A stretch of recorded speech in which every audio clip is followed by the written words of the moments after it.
Bonjour mes chères leaders et bienvenue dans ce nouveau podcast Osez briller, édition spéciale Leaders. Aujourd'hui, nous accueillons Noémie de Saint-Cernin, qui est coach en développement personnel, certifiée RNCP et en parentalité. Je suis certaine que cela va vous parler mes chères leaders. Elle est également auteure de plusieurs best-sellers et conférencière et également formatrice. Aujourd'hui, dans ce podcast, vous allez découvrir les conseils qui lui ont permis de traverser ses challenges en tant que femme entrepreneuse pour fonder ses 2 entreprises de formation et de coaching. Et comme elle est coach en parentalité, elle va également vous livrer quelques tips et quelques stratégies pour vous permettre d'assumer votre posture de chef d'entreprise, à savoir d'entrepreneuse, et être épanouie en tant que mère. Je suis sûre que le programme vous plaît. En attendant, pour celles qui ne me connaissent pas, je me présente. Je m'appelle Patricia, je suis lifestyle et money coach et j'accompagne les femmes entrepreneuses à obtenir l'argent qu'elles méritent tout en se créant le lifestyle de leur rêve grâce à ma méthode Badass. Parce que oui, vous avez droit à tout. Et à travers ce podcast, ma mission est de vous inspirer, de vous donner tous les conseils et les stratégies dont vous avez besoin pour vivre la vie de vos rêves et obtenir l'argent que vous méritez. Et également, bien évidemment, vous permettre de connecter avec des entrepreneurs à succès. Je vous retrouve à la fin de cet épisode. Profitez-en bien. Bonjour Noémie et bienvenue au sein du podcast Leaders dans la communauté Sublimer sa vie. Bonjour Patricia, bonjour à tous. Merci beaucoup pour ta présence aujourd'hui et on va te découvrir. Donc, pour les personnes qui ne te connaissent pas encore, est-ce que tu pourrais te présenter juste en quelques mots? Alors, je m'appelle Noémie de Saint-Cernin, je suis coach, conférencière, formatrice, auteure best-seller de plusieurs livres et j'accompagne les gens à travers des programmes en ligne, mais aussi en présentiel, des séminaires, des séjours en immersion, pour les aider à avoir une vie plus heureuse et plus épanouie, que ce soit dans la vie de tous les jours ou en famille. Tout un programme en fait. Un programme, oui. Et du coup, est-ce que ton parcours a commencé par être coach ou il y a eu quelques histoires qui t'ont amené justement à devenir coach et accompagner ces personnes vers finalement un bonheur familial, un mieux-être? Alors non, j'étais pas prédestinée à être coach, ou peut-être je l'étais, mais je ne le savais pas. Moi, mon parcours, ça a été plutôt de transformer une passion en métier et de surtout transmettre des outils que j'avais utilisés moi-même pour me sortir de situations difficiles, pour les mettre au service de personnes qui traversent aujourd'hui les mêmes difficultés que j'ai pu rencontrer par le passé. D'accord. Donc du coup, tu as eu une vie antérieurement et comment tu as fait cette césure? Comment tu t'es autorisée finalement à faire de ta passion un métier en réalité? Parce que Ouais. certaines personnes hésitent Ah encore. bah, complètement, oui. Certaines personnes hésitent beaucoup. C'est vrai que c'est pas facile, hein. On est face à de l'insécurité quand on pense à changer. Et souvent, pour traverser une insécurité, bah, il y a 2 choses. La première, c'est de mesurer l'inconfort dans lequel on se trouve. C'est-à-dire que moi, j'étais bien plus malheureuse à rester là où j'étais qu'à Mhm. tenter une reconversion. Voilà, il y avait beaucoup de souffrance. J'étais directeur des ressources humaines avant de faire le métier que je fais aujourd'hui. Je venais d'avoir 2 petites filles. J'ai repris le travail, elles sont nées toutes les 2 en 2007, sans être des jumelles. J'ai repris le travail fin 2008. La dernière allait avoir juste 1 an. La première allait donc avoir presque 2 ans. Et reprendre le travail dans ces conditions-là, c'était pas possible, quoi. C'était une vraie douleur de laisser mes enfants le matin, de rentrer le soir. Je me disais, j'ai pas fait des enfants pour pas les voir et pour être fatiguée tout le temps le week-end, stressée, etc. Voilà. Puis ce métier de directeur des ressources humaines finissait aussi par ne plus m'épanouir autant qu'avant. Donc, si tu veux, je commençais à avoir un pied vers la sortie et ça a fait que voilà, c'est une succession de petites choses qui m'ont Mhm. fait dire qu'il fallait que je change. Et il faut dire que j'ai quelque chose en moi qui est très fort, c'est que quand je suis plus heureuse quelque part, je ne reste pas. Ça, c'est génial. Parce qu'il y a des personnes qui s'efforcent de rester. Et ce que tu viens de nous livrer comme conseil à travers ton parcours, en réalité, c'est super important. C'est-à-dire mesurer son degré d'inconfort pour s'autoriser finalement à aller vers quelque chose qui nous correspondra plus. C'est ça et puis à se dire, «Mais qu'est-ce que j'ai à perdre au fond?» Parce que comme je le disais en préambule, c'est qu'il y a de l'insécurité en fait. Si on ne change pas, c'est pour plusieurs raisons. Un, on a peur de quitter ce qu'on a, et souvent, c'est alimentaire, hein, c'est financier, c'est voilà. Et puis parfois, on a une belle carrière aussi, hein. Moi, je me souviens que les gens me disaient: «Mais elle est folle, laisser ce boulot-là, faut être inconsciente». Mmh. Et en réalité, s'il y a pas de bonheur dans la vie, c'est difficile, moi, je trouve, de continuer la route. Et qu'est-ce qu'on a à perdre? Donc finalement, moi, comme je conseille souvent aux gens, si vraiment ils sont en insécurité, c'est de peut-être pas quitter tout du jour au lendemain. Aujourd'hui, il y a des systèmes comme l'auto-entreprise, etc., qui permettent de tester ces idées et de voir si c'est possible. Il y a aussi des congés sans solde qu'on peut prendre. Voilà, il y a des formations qu'on peut faire dans le cadre de son boulot, des congés formation également qu'on peut prendre. Il y a mille et une façons de le faire. C'est sûr que ça va demander de sortir un peu de sa zone de confort et surtout d'arrêter de se cacher derrière «je ne vais pas y arriver» et de se C'est lancer ça. vraiment. Voilà. Et puis, moi, il y a une question que je pose souvent aux gens que je coach. Je leur demande, d'abord, quand tu écoutes ton cœur, qu'est-ce qu'il dit? Et souvent, on sait vraiment ce qu'on doit faire. Et la deuxième chose, si tu ne le fais pas, il se passera quoi dans 10 ans, dans 20 ans, dans 30 ans, quoi? On sait aujourd'hui que les gens regrettent plus ce qu'ils n'ont pas fait que ce qu'ils ont fait. C'est totalement vrai, effectivement, oui. Et merci de le rappeler. Par rapport à ta casquette de coach aujourd'hui, est-ce que tu as envie de nous livrer quelques clés? Mmh. Et je dirais par rapport à différents types de personnes, Oui. parce qu'on a différents profils en réalité aujourd'hui. Oui. Peut-être par rapport aux femmes qui ont la casquette de mère de famille et d'entrepreneuse, Mmh. et aussi pour celles qui ne sont pas mères de famille, qui sont juste entrepreneuses. Tu vois. D'accord. Est-ce que tu aurais des clés à leur donner pour soit qu'elles puissent vivre plus fluidement leur vie de famille, ou même leur casquette et leur chef d'entreprise en fait? Mmh. Alors, pour ce qui est des mamans de jeunes enfants, c'est vrai qu'être maman de jeunes enfants, c'est très prenant. Voilà, ouais, c'est difficile d'arriver à faire la part des choses, mais en même temps, on porte en soi, en tant que femme, le sacrifice. Hmm. Parce qu'on l'a vu souvent de sa propre mère, de sa grand-mère, et on est toute une lignée de femmes, même si on ne l'a pas vu, hein, c'est inscrit dans l'inconscient collectif, où une femme doit être au service des autres. Alors, ce n'est pas du tout féministe hein, comme discours, mais malheureusement, c'est une réalité. Donc, ce n'est pas Ah celle oui, tout à fait. que je revendique, mais c'est une réalité. Résultat, les mamans s'oublient trop souvent et se mettent au service uniquement des enfants. Et ça, en faisant ça, elles lèguent à leurs enfants du sacrifice à leur tour. Donc, il ne s'agit pas, effectivement, quand on a de jeunes enfants, de les laisser tomber, mais travailler, si on est épanoui dans son travail, et si vraiment ça nous plaît, ce qu'on fait, eh bien, il vaut mieux avoir des enfants qu'on voit moins souvent. Et pour moi, le qualitatif sera toujours plus important que le quantitatif. Il y a beaucoup de mamans qui sont au foyer, qui sont H24 avec leurs enfants, qui sont à côté d'eux, mais qui ne font rien avec eux. Elles font des choses pour eux, mais pas avec eux. Et résultat, en fait, les temps de qualité qu'elles passent réellement avec leurs enfants sont très réduits. Donc, quand on travaille, c'est un peu pareil, hein. Il suffit de consacrer un vrai temps de qualité, c'est-à-dire que quand on est là, on est vraiment là. On n'est pas en train de touiller la sauce et d'écouter ce qui se passe. On n'est pas sur son téléphone en train de jeter un œil en se concentrant sur son enfant. Non, on prend un vrai temps de qualité. Et même si c'est qu'un quart d'heure par enfant tous les soirs, si vraiment ce temps-là est qualitatif, alors ça suffit. Et il vaut mieux envoyer à ses enfants une image de maman épanouie que d'une maman frustrée qui se sacrifie pour ses enfants Ok, oui. et qui n'est pas heureuse finalement. Ok, oui. Et du coup, je pense que les personnes qui écouteront ce podcast, il y aura comme un «Oh, au revoir la culpabilité» et vive C'est l'épanouissement. c'est ça, parce qu'en fait, on se culpabilise, mais résultat, on ne se rend pas compte qu'on en veut inconsciemment à ses enfants. On leur en veut de nous priver de nous épanouir, mais ce n'est pas eux qui nous privent, c'est nous-mêmes qui nous privons toutes seules. Et qu'en réalité, ce choix-là, on peut le faire et l'assumer.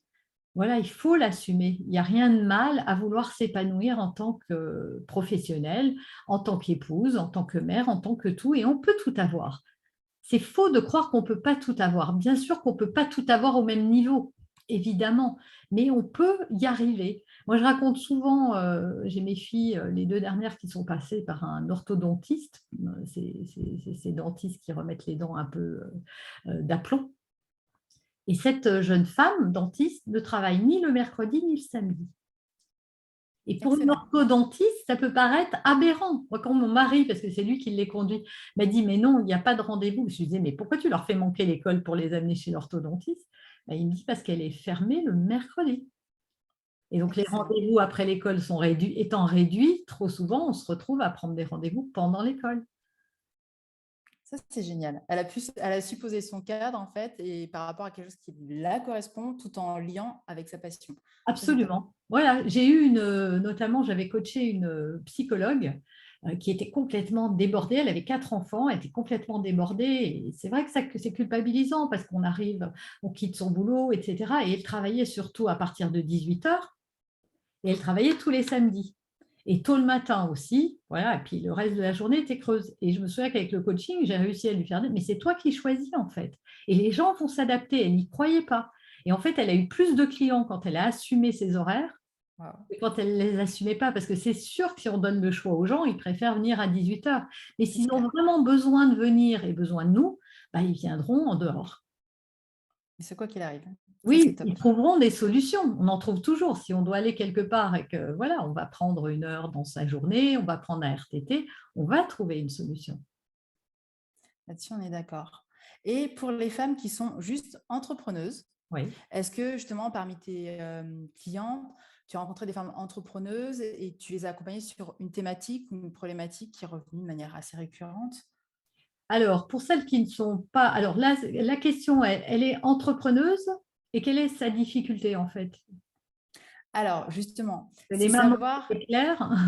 c'est savoir justement quelles sont les difficultés que tes clientes peuvent rencontrer majoritairement Hmm. Alors, lorsqu'elles ont juste la casquette d'entrepreneuse. oui. Alors, pour les femmes, c'est vraiment pas assumé de la même manière qu'un homme, le fait d'être une entrepreneuse.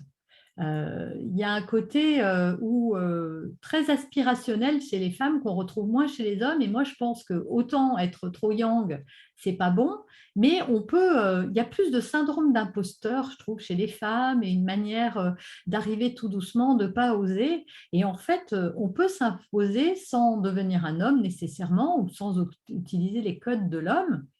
Mais pour moi, le business, c'est toujours la conséquence de ce que je donne, qui fait mon succès. Et donc, on a toute notre singularité, il faut juste l'assumer. Et je pense qu'il y a beaucoup de femmes qui sont très soucieuses du regard des autres aussi, qui cherchent beaucoup à faire comme. Si ça marche là, alors je vais faire comme Hmm. ça. En tout cas, moi, j'accompagne plus de femmes que d'hommes. Donc, c'est vraiment, peut-être que c'est pareil chez les hommes, mais en tout cas, voilà, tu me demandes ce que je constate, Tout moi. à fait, par rapport aux femmes, Voilà, exactement. c'est ça. C'est qu'il y a un côté, oui, est-ce que je dois être autrement? Est-ce que je dois faire autrement? Et en fait, non, il faut juste prendre son identité de femme, son identité personnelle et faire par rapport à ça. En fait, le secret pour moi, c'est toujours de savoir, est-ce que quand je fais ça, je suis heureuse ou pas? Et bien C'est la sûr, question. oui, il y aura toujours des trucs qu'on aime moins. Moi, la comptabilité, ça ne me passionne pas. Le management, ça ne me passionne pas, mais on sait que ça fait partie du truc, il faut en faire un peu. Maintenant, quand ça ne représente pas l'essentiel du temps qu'on passe, alors voilà, si ce que je fais me rend heureuse, il faut le faire, pas pour ressembler à un tel, pas pour être comme celle-ci ou celui-là, juste Mhm. pour être moi et de le faire comme moi j'ai envie de le faire. Et c'est cette vibration-là qui va attirer à elle des gens qui vibrent et qui vont se sentir concernés, en tout cas, par le discours que je propose. Ça, c'est génial. Aujourd'hui, tu accompagnes du coup beaucoup de personnes. Est-ce que pour arriver à développer ton entreprise à ton image, justement, tu as traversé des challenges que peut-être la majorité des entrepreneurs ou entrepreneuses traversent? Et du coup, quelles ont été tes clés à toi pour justement aller au-delà et t'autoriser finalement à mettre en place ta vision, ce que tu avais envie d'incarner et les personnes que tu avais envie de servir? Mmh. Oui, c'est vrai d'abord, on change, hein. Il faut bien avoir conscience que nous-mêmes, on évolue. En même temps, on commence quelque chose et puis 5 ans après, on a changé. Donc, oui, des challenges, on en rencontre tout le temps quand on est entrepreneur. Moi, notamment, j'ai commencé sur Internet en 2014. Il y avait très peu de monde. C'était très facile. C'était royal, quoi. On ne s'en rendait pas compte. Honnêtement, je ne me rendais pas compte à quel point c'était facile. Il y avait un côté, les gens étaient un peu méfiants parce que c'était nouveau, voilà. Ils étaient un peu méfiants, mais on captait l'attention beaucoup plus facilement. Aujourd'hui, capter l'attention des gens, il y a plus de monde, il y a plus de sources de distraction, hein, notamment avec tout ce qui est application. Et pas tout Oui. ça en 2014. Il y avait quelques réseaux sociaux, mais il n'y avait pas autant d'applis, autant de réseaux sociaux non plus. Et donc, du coup, aujourd'hui, capter l'attention des gens, c'est compliqué parce qu'on est nombreux sur les mêmes créneaux. Et donc, la façon de se remettre en question, c'est, oui, toujours de se recentrer sur qu'est-ce que je veux donner, qu'est-ce que je veux offrir et avoir un regard parfois extérieur, en se faisant accompagner notamment, soit avoir un regard critique aussi par rapport à son propre business et sa propre façon de faire pour remettre les choses à plat. Et moi, là, depuis 2 ans, j'ai remis mon business totalement à plat. Je viens de refaire intégralement un programme qui datait de 2018, donc c'était, voilà, qui était vieux. On ne se rend pas compte, mais les choses avancent. Félicitations, parce que Voilà, c'est beaucoup de travail. oui, on n'a pas le même téléphone qu'en 2018. On n'a pas, voilà, il y a plein de choses qu'on a changées. On ne fait pas la même chose, même si ce n'est pas très éloigné. Il faut savoir que beaucoup de choses ont changé, la qualité de l'image, la qualité du son, la façon dont on délivre, et puis nous-mêmes, qui l'on est, et l'expérience qu'on a accumulée pendant toutes ces années. Et toutes les questions que les gens m'ont posées, ça m'a permis de recréer un programme qui soit plus adapté à la demande et plus adapté à l'ère du temps, tout simplement. Donc moi, je pense que c'est une constante remise en question, en fait, d'être entrepreneur. On ne peut pas s'asseoir sur ses lauriers. Je l'ai cru. Ça m'a coûté cher, d'ailleurs. On se prend une claque, hein, à chaque fois. On se dit, waouh, qu'est-ce qui se passe? Mais en fait, c'est pour mieux, pour s'améliorer, voilà, et pour être encore meilleur. Est-ce que tu peux justement nous en dire un peu plus sur ce programme que tu as refondu?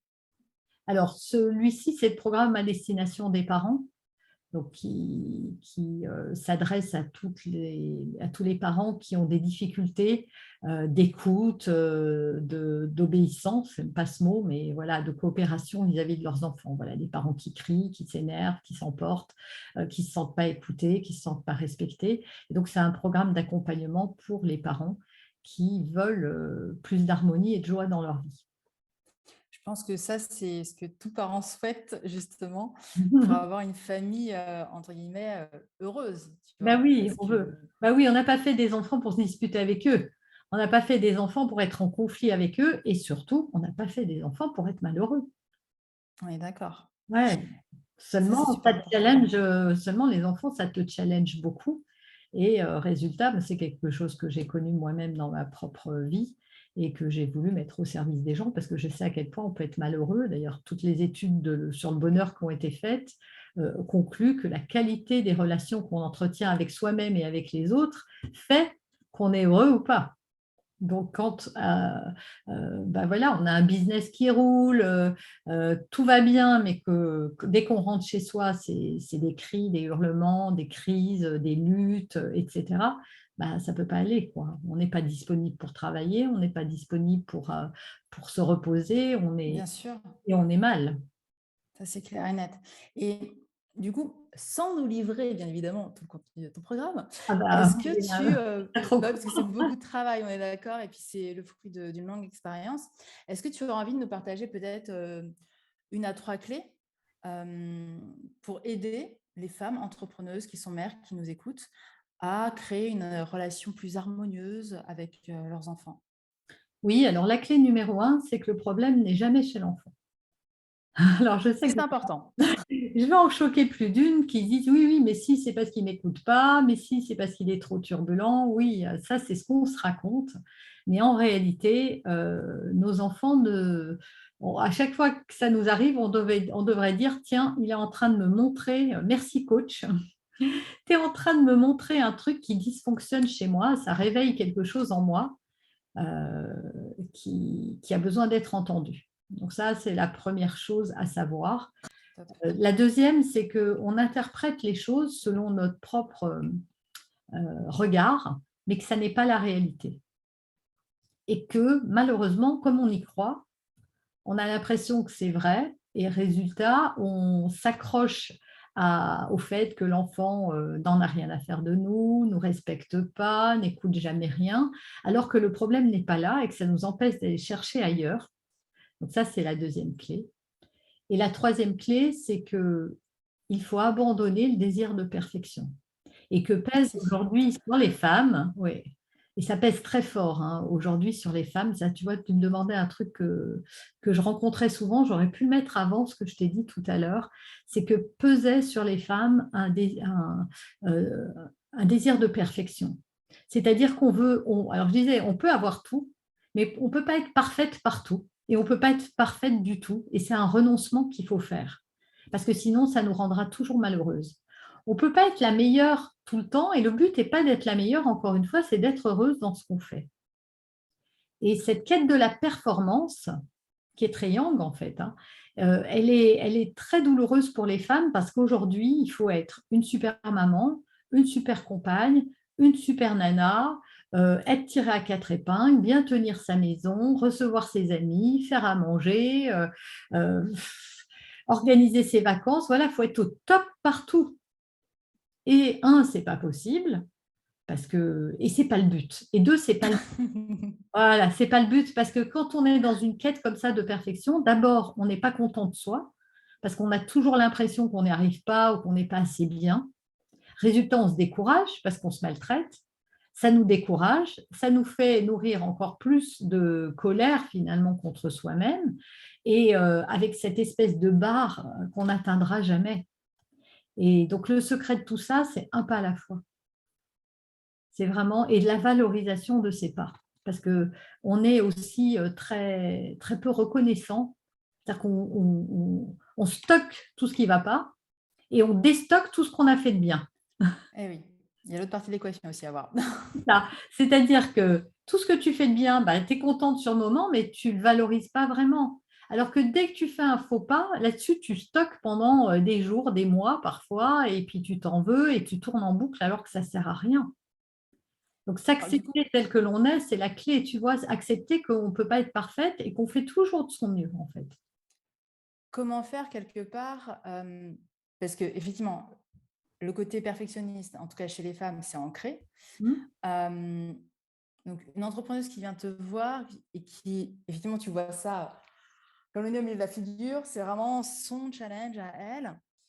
Elle l'entend au niveau rationnel, qu'effectivement, elle doit lâcher prise. Comment tu vas l'aider à ce que ça s'ancre au niveau émotionnel et justement à lui permettre de, OK, on lâche la perfection et on se recentre sur ce qui est important pour soi et on développe une entreprise qui est en harmonie avec soi. Mmh. Et justement, comment développer cette entreprise sans basculer dans cette énergie yang Mmh. qui est typique des hommes, même si en tant que femme, on l'a aussi, bien évidemment. Bien sûr. C'est juste ne pas basculer dans l'extrême, comme tu l'as souligné très bien tout à l'heure. Voilà, comment tu les accompagnes vers ça?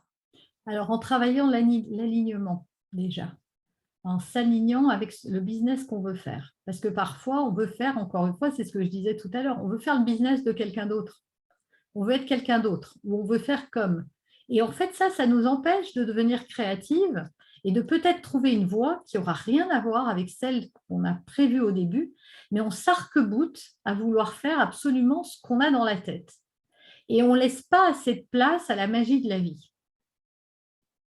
Voilà. Et ça, c'est important pour moi parce que plusieurs fois dans mon parcours, je me suis rendu compte qu'en me laissant porter sur le fil de la vie, eh bien, la vie savait parfois mieux que moi ce qui était bon pour moi. Et les choses arrivaient non pas comme moi j'avais pensé qu'elles arriveraient, mais par une autre voie, un autre canal. Et ce canal-là, il peut être aussi chouette. J'ai rencontré par exemple notamment une jeune fille que j'ai coachée et qui voulait absolument percer sur Internet. Et donc, elle avait essayé Instagram et puis elle n'arrivait pas à avoir des abonnés et ça la décourageait tellement.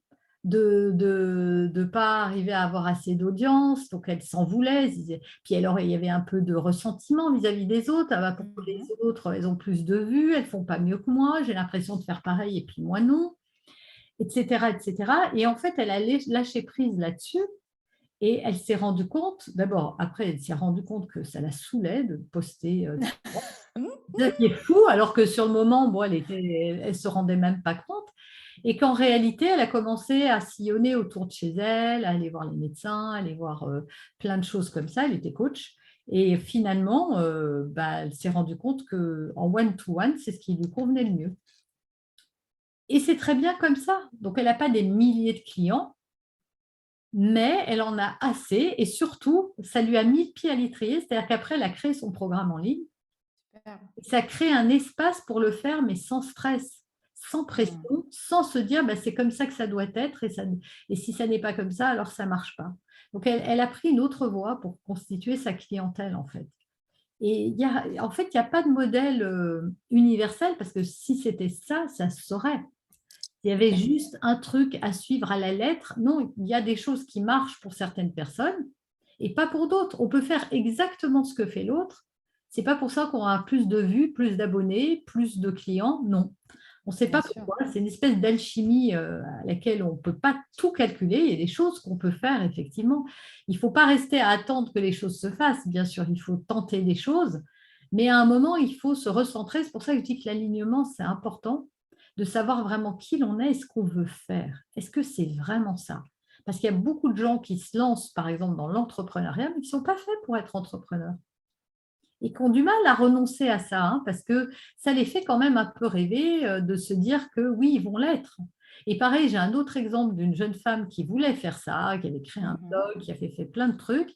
Et puis à la fin, bah, elle travaillait pour quelqu'un d'autre, un entrepreneur, et elle Oui. s'éclate 1000 fois mieux parce que tout ce qui la plombait pour s'épanouir, eh bien, a disparu quand elle a commencé à travailler que sur un aspect de ce qu'elle aimait faire et qu'elle l'a mis au service de quelqu'un d'autre. Et en réalité, est-ce qu'elle n'est pas entrepreneuse? Bah, si, elle l'est quand même, parce qu'elle Bien est quand sûr. même à son compte, mais elle n'est pas l'entrepreneuse qu'elle imaginait qui ferait tout de A à Z.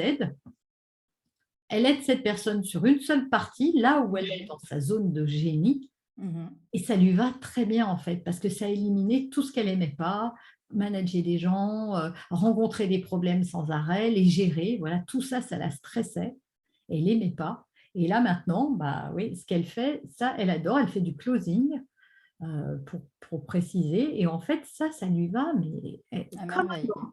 Et elle gagne super bien sa vie en faisant que du closing, parce qu'elle était très forte en fait pour promouvoir le travail des autres, mais pas pour elle. Mhm. Au contraire, elle était très mal à l'aise.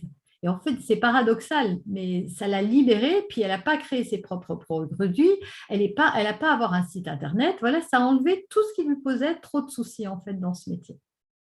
Donc, quelque part, tu démontres tout de même par A plus B qu'il est possible de créer un business à son image tout en générant beaucoup d'argent.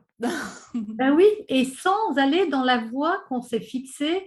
Aujourd'hui, on voit beaucoup hein, dans le make money, voilà, tout le monde veut être sur Internet, enfin, tout le monde, beaucoup. On voit les influenceurs, les machins. C'est vrai qu'il y a beaucoup de gens qui disent ah, ben moi aussi, je voudrais ça. Mais quand ils sont confrontés à la réalité, ils se rendent compte que ben non, c'est un boulot, quoi.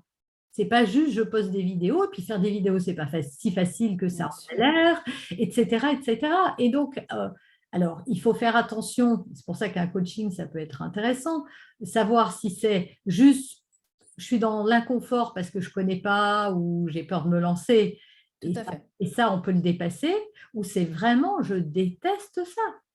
Et donc, pourquoi faire tout, on va passer quand même une bonne partie de sa vie à travailler, donc pourquoi faire un truc que je déteste? Est-ce que comment je peux trouver le moyen d'arriver vers ce que je veux faire sans faire ce qui est vraiment pas épanouissant pour moi et qui va me Ah oui, ça c'est super important. tu vois? Oui. Clairement, clairement. Et tu parlais d'alignement. Est-ce qu'au cours de ton parcours, il y a, je ne sais pas, un livre, une musique, un auteur, un mantra, peu importe, qui t'a accompagné justement pour te réaligner, te recentrer lorsque justement tu avais ces phases peut-être où tu t'écartais finalement de ton chemin à toi pour créer ton entreprise, celle que tu souhaites. Alors, j'ai pas eu le sentiment de m'écarter beaucoup parce que j'ai un truc en moi qui vient de mon passé, c'est que je ne sais pas me forcer, en fait. Si je suis pas heureuse, C'est excellent.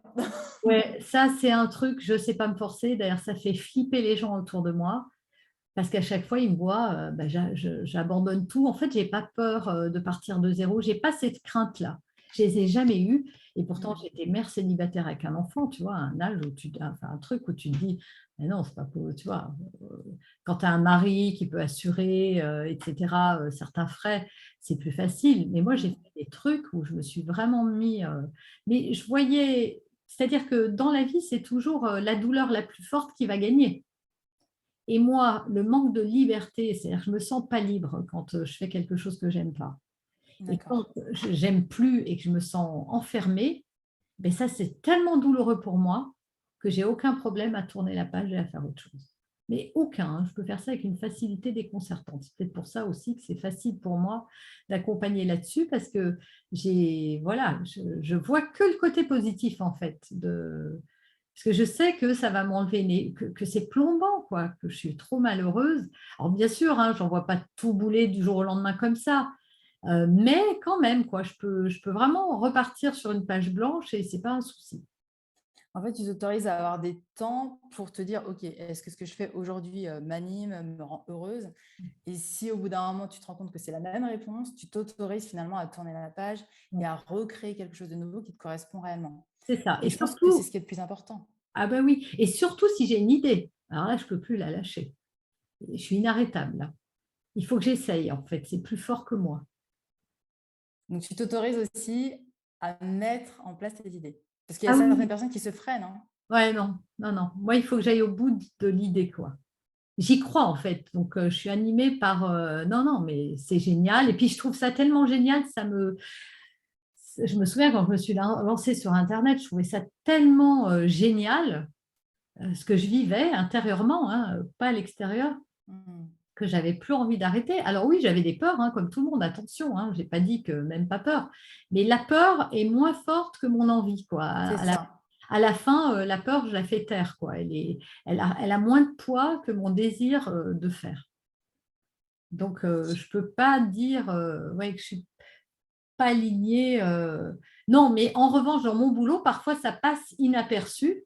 Voilà, Mhm. sur des choses. Je vais faire un truc parce que je me suis fait coacher, par exemple, et qu'on m'a dit que c'est ça qu'il fallait faire. Puis au bout d'un moment, je le sens de toute façon, on le sent, hein, on le sait hein, souvent. Hein. Tu as ton guide intérieur, en fait, qui est là. Mais oui, on le sait, on voit bien. Il faut juste savoir distinguer, mais quand on a bien travaillé sur soi, on entend cette voix intérieure qui dit non et la peur. C'est pas la même. Et on le sent, on fait quand même parce qu'on a confiance, parce que parfois il y a une autorité derrière qui dit bah si, c'est comme ça qu'il faut faire. Donc on fait, mais à la fin, on se rend compte, souvent ça ne marche pas. Et c'est là où il faut se réaligner en se disant ok, mais ça n'a pas marché, mais est-ce que c'est parce que plutôt que de chercher pourquoi ça n'a pas marché, c'est juste est-ce que tu avais vraiment envie? Tu vois, quand je rencontre des gens qui n'ont pas de couple, par exemple, c'est une des questions que je pose toujours en premier. Est-ce que tu en as vraiment envie? Et Et une oui, fois sur deux, on me dit non, hein. Je suis pas bah oui, ou ça ne prête. m'étonne pas. Voilà, je suis pas prête. Ou oui, c'est vrai que j'ai peur, donc j'ai pas rouvert la porte. Ou j'ai tellement dégusté la dernière fois. Et en fait, les gens se rendent compte que bah oui, s'ils n'ont pas attiré ça, c'est pas parce qu'ils ne méritent C'est pas. par hasard. Pas. Voilà, c'est pas par hasard. C'est parce que même il y a une résistance. Et s'il y a une résistance, bah, si j'ai fermé à double tour, ça va pas vite, c'est sûr. Ça va être complexe, effectivement, pour laisser entrer ce qu'on a envie de voir. On est d'accord. Et dans le business, c'est pareil. Si vraiment on est aligné, alors ça ne veut pas dire que ça va marcher de manière magique comme ça, je claque des doigts et boum, tout me tombe tout cuit. Non, parce qu'il n'y a rien qui s'obtient sans travail. Mais quand on aime ce qu'on fait, on ne travaille plus. C'est ça. Voilà, on fait ce qu'on aime. Moi, je mange développement personnel, je dirais plutôt neurosciences et tout ça. Ça me Mhm. fascine la psychologie. Ben, je peux écouter ça pendant des heures. Dès que j'ai du temps de libre, j'écoute des confs. Voilà, je me force pas. Je me dis pas, ah bah tiens, oh là là, il faut encore écouter ce truc-là. Non, je le fais, Ça même fait plaisir. frustrée de ne pas pouvoir faire plus même. Donc, il y a ce truc plaisir et après, cette transmission, après, derrière, c'est absolument fascinant. Quand on fait ce qu'on aime, moi, souvent, on me dit, mais t'es pas fatiguée. Voilà, tu vois, là, je reviens d'immersion, je passais Oui, 3 jours. Moi, c'est pas des immersions, on commence à 9 heures, on a une pause de 2 heures, voilà, donc ça finit tard, ça commence tôt, c'est non-stop. Et les gens sont crevés. Il faut dire qu'émotionnellement, il se passe beaucoup de choses pour eux, donc ils c'est sont ça aussi, je pense. fatigués aussi. Et moi, je suis en pleine forme, et les gens sont toujours émerveillés de me dire, mais t'es pas fatigué? Ben non, parce que ça m'énergise. Quand on fait un truc qu'on aime, ben, on n'a pas envie que ça s'arrête. En fait, on ne voit pas le temps qui passe. C'est ça. Mm. C'est là où on sait qu'on aime vraiment ce qu'on fait. C'est qu'on ne voit pas. Heureusement, moi, j'ai des garde-fous, j'ai des enfants, j'ai un mari, parce que sinon, je pourrais passer m'en Ah, faire ça aide au aussi, bureau. effectivement. Ah oui, parfois, je me dis, oh là là, tu t'es levé à 8 heures ce matin, quand j'ai pas mes enfants, hein, mon mari travaille, il rentre un peu tard, il est 20 heures et j'ai passé toute la journée derrière mon bureau. Je suis même sortie, il suffit que je sois sur un truc un peu fascinant et hop, je lâche pas, tu vois.